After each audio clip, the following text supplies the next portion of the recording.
Hello everyone, welcome to my channel Design with Arif. I am Arif, a UX UI designer, and this is my first video in this channel. Before getting started, I want to apologize if I make any mistake, please forgive me. I want to use this channel for documenting my design process, creative journey, and all the resources that I'm going to follow while designing, right?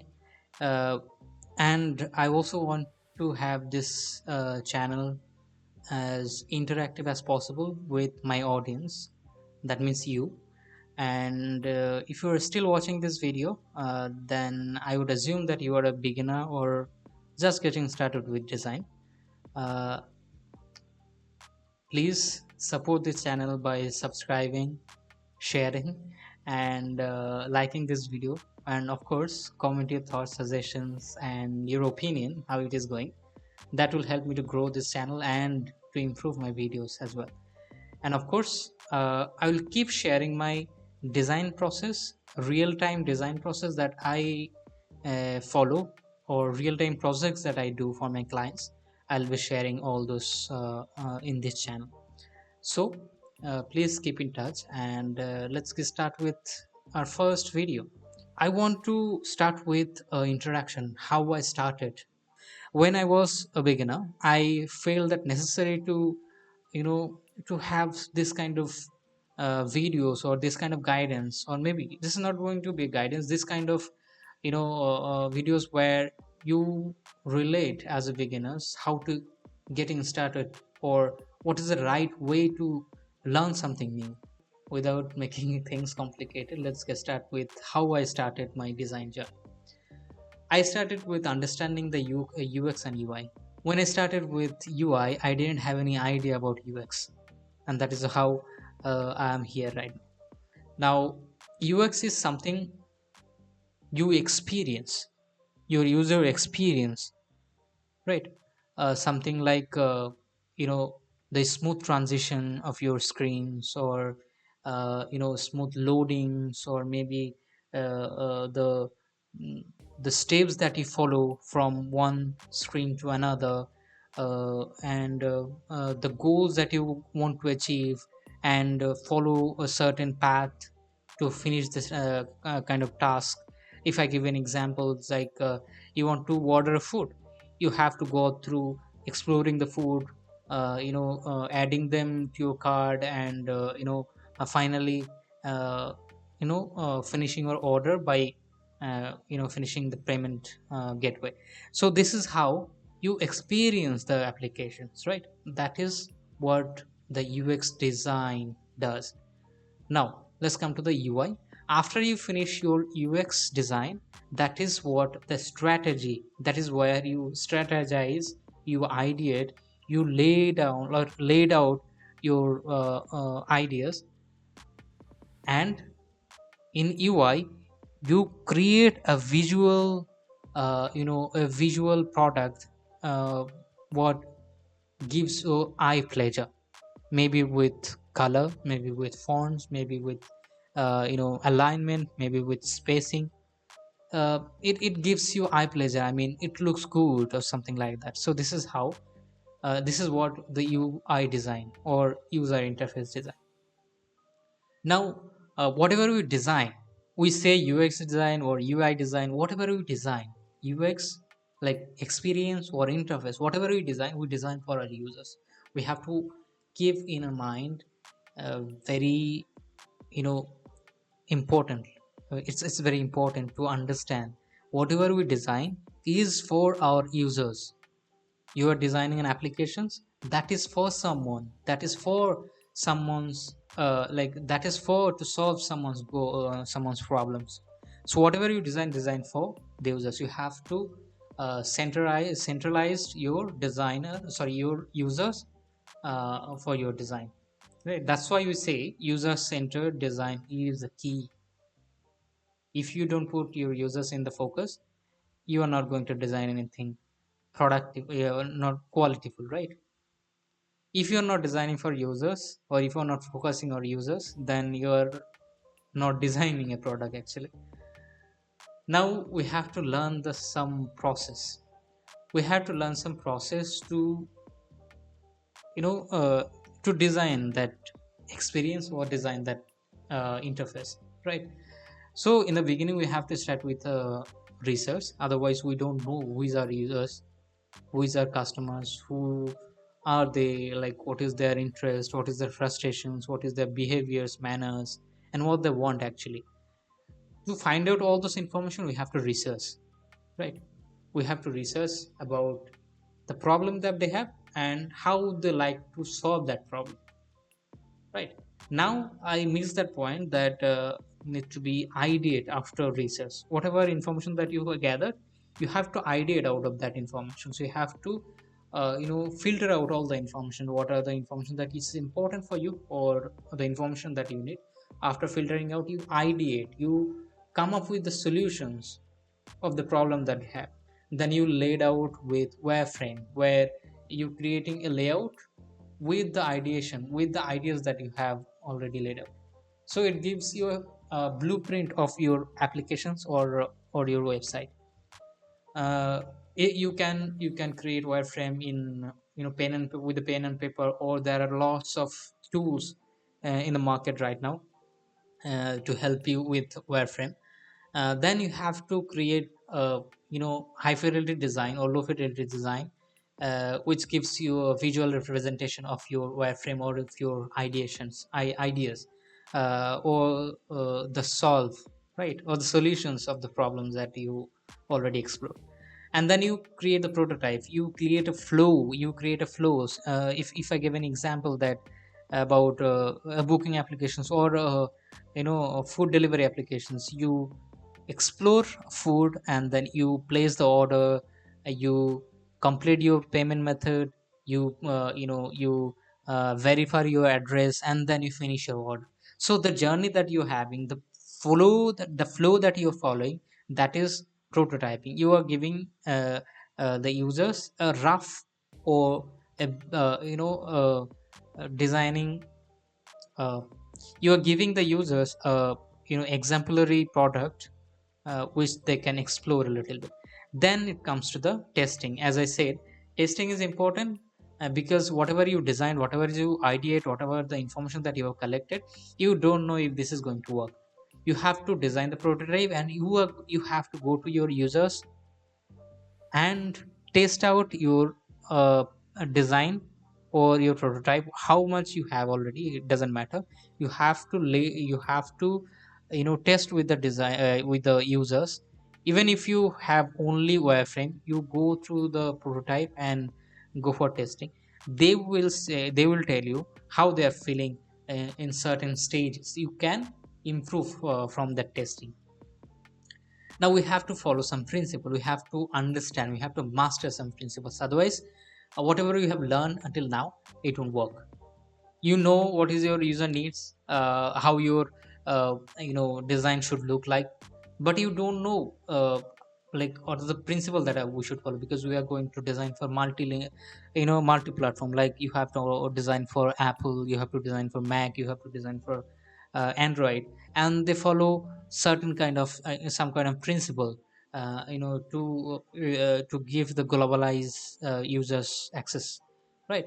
uh, Please forgive me if I pronounce incorrect words. So yeah, now we have to understand, we have to master the principle. First principle is hierarchy. You have to lay out the important information, which information is very important. You have to emphasize that information first, and then which information is lesser important, you have to lesser emphasize that informations. That is how the hierarchy works. If you have a product is going for uh, you know um, very like high deal, or you have very high discounted product, or you want to sell that product more, then you are going to emphasize by creating campaign in your applications or posters and in your applications. So this is how you prioritize your information, prioritize your your this is how you prioritize your informations, right? So hierarchy is simply prioritizing information, prioritizing things that you feel this is important. Now now it comes to the consistency. Whatever you design, it should be consistent. You see, the space in this in this screen, the space between first row, second row, and third row, and fourth row, you see the consistency of the spacing. Each and every rows have a same spacing. That is what the consistency is. You have to harmonize your design, right? Your design should have a harmony. It should balance out everything. That is how the consistency work. It doesn't matter if it is with font or you know colors or graphics elements or anything. Now it comes to the alignment is very important. If you see these screens, you can see the right side text is very they are laid out one line in the left side. It's very linear. You can feel good. It's feel good to see, to read this, right? You have a uh, bigger font in the left side with a little bit of space in that left side, and then you have a line with other information. So this is how the alignment works. Then you have contrast. You have contrast between background and foreground. Foreground, what is whatever you have in the front, like text, some other content, other graphic elements, something like that. And whatever you have in the background, like a black color, that is background. And you have to create contrast of out of this background and foreground. If I had a white background, my text would be disappear. I wouldn't even read this text, right? Whatever is that. So this is how you create the contrast between foreground and background. And this is how you improve your design. How this is how you improve your readability. You can read. Now if I give white background, you cannot read my text, and it gives you a little bit more focus on whatever you are going to emphasize. Hierarchy, right? So now you have to get comfortable with the tools. You know how to how to design a product. You know your users. You know everything, but you don't know the tools. How you are going to design for? There are so many tools available in the market, but you have to understand at least basics tools like Figma, like Sketch, like Adobe XD. These are the design tools that you're going to use for design. So you have to master or at least understand this kind of tools. Obviously we are going to cover all those things in the upcoming videos, and I will be using this kind of tools day-to-day life, day-to-day design process.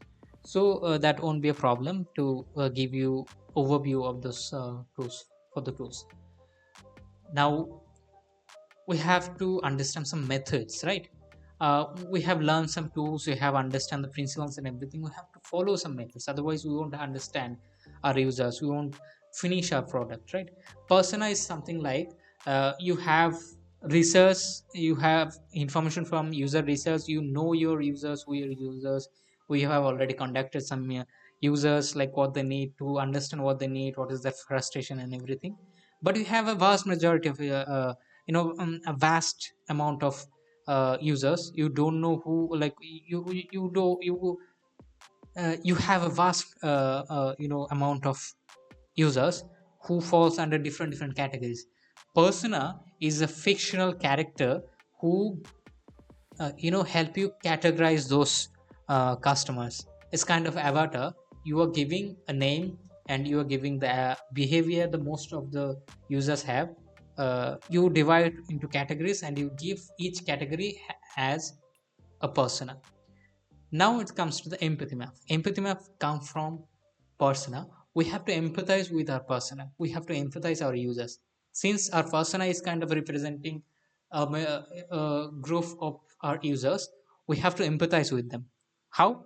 We have to understand the manner of the users' manners, the behaviors, the actions they are taking. We have to empathize with them.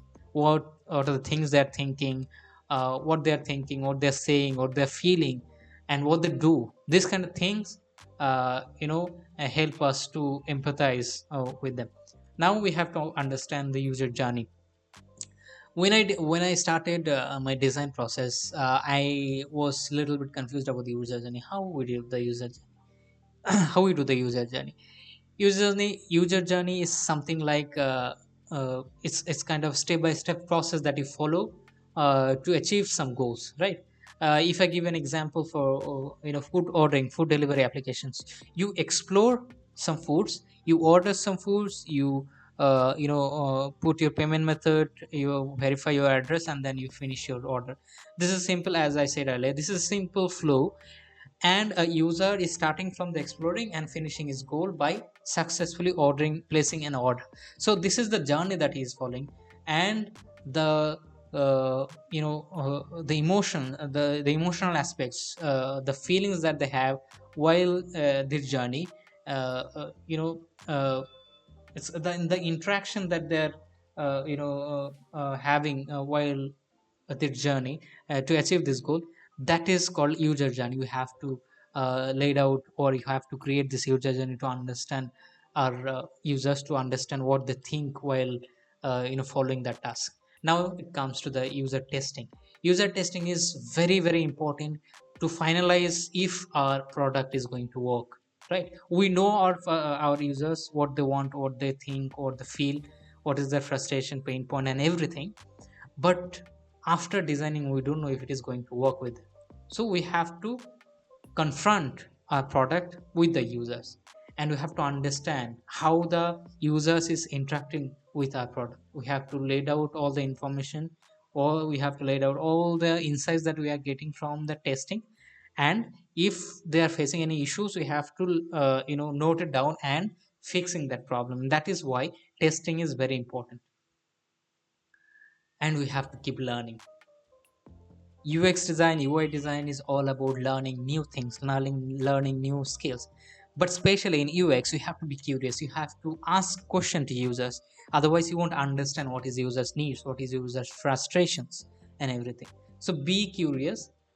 It is very important to be curious and keep learning new ideas and new things, right? So this is it for today. I think it was quite rushed because I wanted to finish this video in a short period of time, because this is my first video. I don't want you to feel bored. There are lots of things, lots of exciting things that's coming up.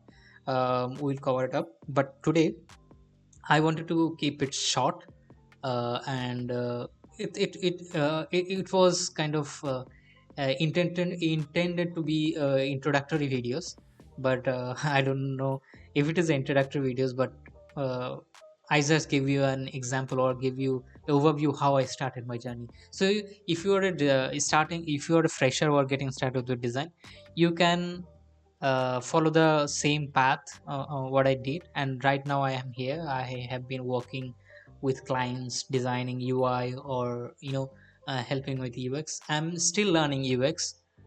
So whatever I learn, I will be sharing here. And before finishing this video, I want to ask you to support this channel by subscribing and liking this video, and obviously you put your thoughts in the comment section. That will help me to develop my improve my videos, right? If I make any mistake, again, if I make any mistake, please forgive me, and have a good day.